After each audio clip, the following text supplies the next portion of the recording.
ஒரு இடத்துல இல்லாம இன்னும் எத்தனை நாள் தான் இப்படி அலையிறது என்று சொல்லி குழப்பத்தோடு இருக்கும் ஆத்மாவே, இன்று கர்த்தர் உங்களுக்கு சொல்லுவது ஆமோஸ் 9:15. அவர்களை அவர்கள் தேசத்திலே நாட்டுவேன். நான் அவர்களுக்கு கொடுத்த தேசத்திலிருந்து அவர்கள் இனி பிடுங்கப்படுவதில்லை என்று உன் தேவனாகிய கர்த்தர் சொல்லுகிறார். இஸ்ரவேலருக்கு தேவன் கொடுத்த தேசத்திலிருந்து பல காரணங்களின் நிமித்தமாக துரத்தி அடிக்கப்பட்டு சிதறடிக்கப்பட்டு அலைந்து திரிகிறவர்களாகவே காணப்பட்டனர். தேவனோ, உனக்கு என்று நான் கொடுத்த தேசத்திலே உன்னை நிலையாய் நாட்டுவேன், இனி யாரும் உன்னை பிடுங்குவதில்லை என்று வாக்கு பண்ணியிருந்தார். அதன் பிரகாரமாக 1948 இஸ்ரவேல் நாடு உருவாயிற்று. பல போராட்டங்களுக்கு பிறகு அந்த நாட்டில் அவர்கள் நிலையாய் தங்கினர். ஆனால் மற்ற தேசங்களோ அங்கே அவர் தங்க கூடாது என்பதற்காக பல முறை அவர்களோடு போராடினார்கள். ஆனால் அழிக்க நினைத்தவன் அழிந்தானே தவிர இவர்களை யாராலும் அசைக்கவே முடியவில்லை.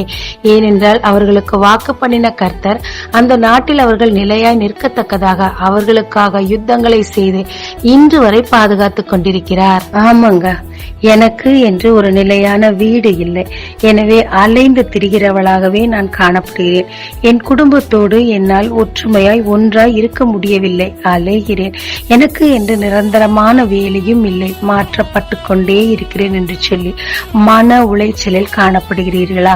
இன்று கர்த்தர் இந்த வாக்கு தத்தத்தை உங்களுக்கு தருகிறார். நம்பிக்கையோடு உரிமை பாராட்டுங்க. தேவரீர் இந்த வாக்கு என்னில் பலிக்க உதவும் என்று சொல்லுங்க. பிறகு என்ன, யார் நினைத்தாலும் தேவன் கொடுத்த இடத்திலிருந்து இனி உங்களை பிடுங்கவே முடியாது. அதில் அதிக பிரச்சனைகள் எழும்பலாம். அந்த பிரச்சனைகள் எல்லாவற்றிலும் இருந்து தேவன் உங்களை விடுவிக்கத்தக்கதாக அவரே உங்களுக்காக யுத்தங்களை செய்வார்.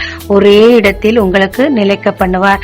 நிலையான வீட்டை உங்களுக்கு தேவன் கட்டுவார். நம்பிக்கையோடு காத்திருங்க. தொடர்ந்து வாக்குகளில் நிறைவேற்ற அதற்காக ஜெபிங்க. தேவன் உங்களை நிலைக்க பண்ணுகிறார். ஜெபிக்கலாங்க. இஸ்ரவேலுக்கு நிலையான தேசத்தை கொடுத்த தேவனே, நானும் நிலையில்லாமல் அலைந்து கொண்டிருக்கிறேன் அப்பா. என் வேலையிலே எனக்கு ஒரு நிலையான ஸ்தலம் இல்லை. அதே மாதிரி எனக்கு என்ற ஒரு வீடும் இல்லை. நான் நிலையில்லாமல் அலைகிறவளாய் காணப்படுகிறேன். அதிக மன உளைச்சலில் இருக்கிறேன் அப்பா. தயவாய் என் மேல் இறங்கி அவர்களுக்கு கொடுத்த வாக்கு தத்தத்தின் பிரகாரமாக எனக்கும் நிலையான வீட்டை கட்டுவீராக. நிரந்தரமான ஒரு வேலையை தருவீராக.